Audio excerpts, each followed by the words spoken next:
बोलिए शंकर भगवान की जय। भगवती मैया की जय।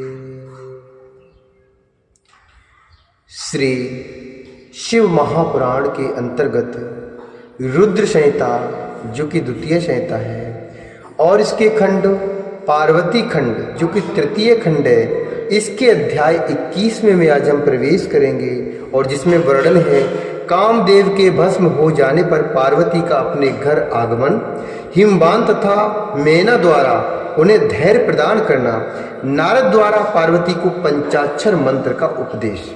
नारद जी बोले, हे विधे, हे तात, विधेता तु महाप्राज्ञ विष्णु शिष्य त्रैलोकी कृते अद्भुतेयं कथा प्रोक्ता शंकरस्य महात्मनः।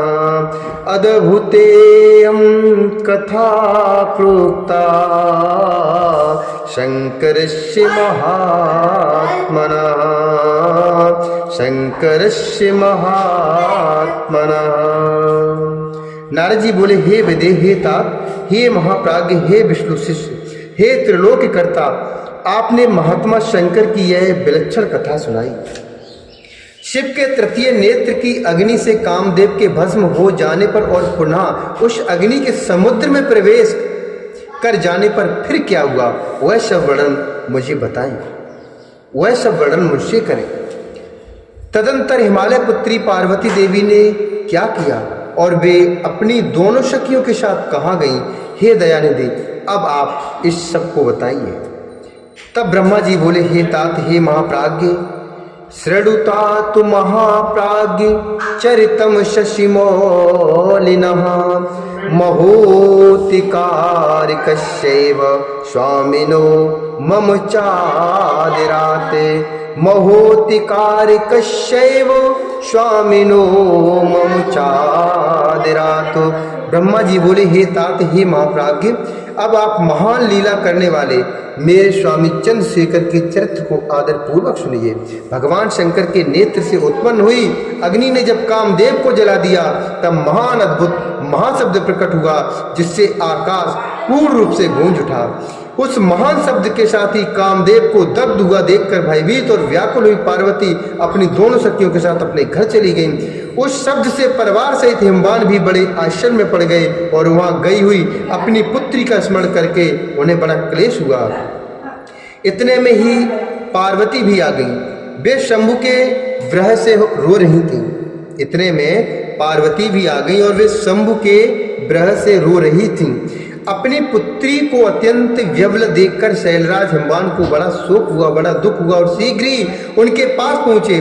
वे हाथ से उनकी दोनों आंखों को पोंछकर बोले, हे शिवे, डरो मत, रो मत, ऐसा कहकर उन्हें पकड़ लिया। इसके बाद पर्वतराज हिमवान ने अत्यंत व्यवल हुई पुत्री पार्वती को शीघ्र ही गोद में उठा लिया और वे उन्हें सांत्वना देते हुए अपने घर ले आए। कामदेव का दाह करके महादेव जी के अंतर्ध्यान हो जाने पर उनके विरह से पार्वती अत्यंत व्याकुल हो गई और उन्हें कहीं भी शांति नहीं मिल रही थी। पिता के घर जाकर जब वे अपनी माता से मिली, उस समय पार्वती ने अपना नया जन्म हुआ माना। वे अपने रूप की निंदा करने लगी और कहने लगी, हाय, मैं मारी गई। सखियों के समझाने पर भी वे गिरिराज कुमारी कुछ समझ नहीं पाती थी। वे सोते जागते, खाते पीते, नहाते धोते, चलते फिरते और सखियों के बीच में बैठते समय किंचन मात्र भी सुख का अनुभव नहीं करती थी। मेरे स्वरूप जन्म तथा कर्म को धिक्कार है, ऐसा कहते हुए वे सदा महादेव जी की प्रत्येक चेष्टा का चिंतन करती रहती थीं। इस प्रकार वे पार्वती भगवान शिव के विरह से मन ही मन अत्यंत क्लेश का अनुभव करती और किंचन मात्र भी सुख नहीं पाती थी। वे सदा शिव शिव कहा करती थी। पिता के घर में रहकर भी वे चित्त से पिनाक पाड़ी भगवान शंकर के पास पहुंची रहती थी। हे तात, शिवा शोक मग्न हो बारंबार मूर्छित हो जाती थी। शैलराज हिमवान, उनकी पत्नी मेनका तथा उनके मेनाक आदि सभी पुत्र जो बड़े उदार चित्त थे, उन्हें सदा सांत्वना देते रहते थे, तथापि वे भगवान शंकर को भूल न सकी। हे बुद्धिमान देवर्षि, तदंतर एक दिन इंद्र की प्रेरणा से इच्छा अनुसार घूमते हुए आप हिमालय पर्वत पर पहुंचे। उस समय महात्मा हिमवान ने आपका सत्कार किया। तब आप उनके द्वारा दिए हुए उत्तम आसन पर बैठकर उनसे कुशल पूछने लगे।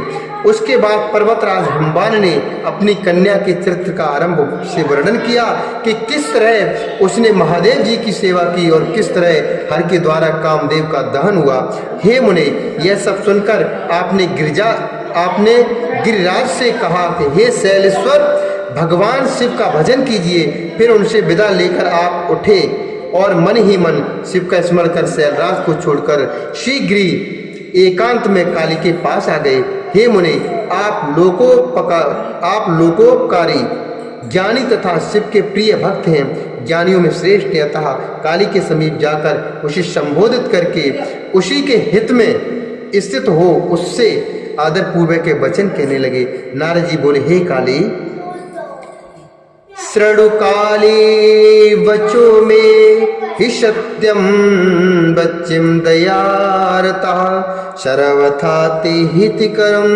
निर्विकारम सुकामदम। सर्वथा हितकरम निर्विकारम सुकामदम।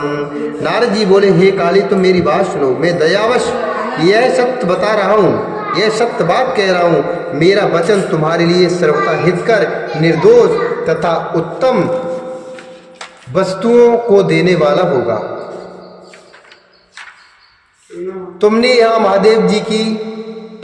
महादेव जी की सेवा अवश्य की थी, परंतु बिना तपस्या के गर्भयुक्त होकर की थी। दीनों पर अनुग्रह करने वाले शिव ने तुम्हारे उसी गर्भ को नष्ट किया है। हे शिवे, तुम्हारे स्वामी महेश्वर विरक्त और महायोगी हैं। उन भक्त वत्सल ने कामदेव को जलाकर तुम्हें सकुशल छोड़ दिया है। इसलिए तुम उत्तम तपस्याओं में निरत होकर चिरकाल तक महेश्वर की आराधना करो। तपस्या के द्वारा संस्कार युक्त हो जाने पर रुद्रदेव तुम्हें अपनी भार्या अवश्य बनाएंगे और तुम भी कभी उन कल्याणकारी शंभु का परित्याग नहीं करोगी। हे देवी, तुम हठपूर्वक शिव जी के अतिरिक्त किसी दूसरे को पति रूप में स्वीकार नहीं करोगी। ब्रह्मा जी बोले, हे मुने, आपकी यह बात सुनकर गिरिराज कुमारी काली कुछ उच्छ्वास लेती हुई हाथ जोड़कर आपसे प्रसन्नता पूर्वक कहने लगी। शिवा बोली, हे सर्वज्ञ, त्वं तु सर्वज्ञ जगताम। शिवा बोली, हे सर्वज्ञ, त्वं तु सर्वज्ञ जगतामुपकारी करि प्रभु रुद्रस्याराधनार्थाय मंत्रम देह मुने मे। शिवा बोली, हे सर्वज्ञ, जगत का उपकार करने वाले हे प्रभु, हे मुने, रुद्रदेव की आराधना के लिए मुझे किसी मंत्र का उपदेश कीजिए, क्योंकि सद्गुरु के बिना किसी की कोई भी क्रिया सिद्ध नहीं होती। ऐसा मैंने सुन रखा है और यही सनातन श्रुति भी है। ब्रह्मा जी बोले, हे नारद, पार्वती का यह वचन सुनकर आप मुनिश्रेष्ठ ने पंचाक्षर मंत्र नमः शिवाय का उन्हें विधि पूर्वक उपदेश दिया। और हे मुने, मंत्र राज में श्रद्धा उत्पन्न करने हेतु आपने उसका सबसे अधिक प्रभाव बताया। हे मुने, आपने उनसे यह वचन कहा। नारद बोले, हे देवी, इस मंत्र के अत्यंत अद्भुत प्रभाव को सुनो, जिसके सुनने मात्र से शंकर परम प्रसन्न हो जाते हैं। यह मंत्र राज सब मंत्रों का राजा, मनोवांछित फल प्रदान करने वाला, शंकर को बहुत ही प्रिय तथा साधक को भोग और मोक्ष देने वाला है। हे सौभाग्यशालिनी, इसका विधि पूर्वक जप करने से तुम्हारे द्वारा आराधित हुए भगवान शिव अवश्य और शीघ्र ही तुम्हारी आंखों के सामने प्रकट हो जाएंगे। हे शिवे, नियमों में तत्पर रहकर उनके स्वरूप का चिंतन करती हुई तुम पंचाक्षर मंत्र का जप करो, इससे शिव शीघ्र ही संतुष्ट होंगे। हे साध्वी, इस प्रकार तुम तपस्या करो, क्योंकि तपस्या से महेश्वर वश में हो सकते हैं। तपस्या से ही सबको मनोकूल फल की प्राप्ति होती है, अन्यथा नहीं। ब्रह्मा जी बोले, हे नारद, काली से इस प्रकार कहकर भगवान शिव के लिए प्रिय भक्त इच्छानुसार विचरण करने वाले तथा देवताओं के हित में तत्पर रहने वाले और आपने स्वर्गलोक का प्रस्थान किया। हे नारद, तब आपकी बात को सुनकर पार्वती बहुत प्रसन्न हुई, क्योंकि उन्हें परम उत्तम पंचाक्षर मंत्र राज की प्राप्ति हो गई थी। इस श्री महापुराणे द्वितीयाम रुद्र संहितायाम तृतीय पार्वती खंडे नारदोपदेशो नामैकविंशोऽध्याय। इस प्रकार श्री महापुराण के अंतर्गत द्वितीय रुद्र संहिता की तृतीय पार्वती खंड में नारद उपदेश वर्णन नामक 21वां अध्याय पूर्ण हुआ। बोले शंकर भगवान की जय, भगवती मैया की जय।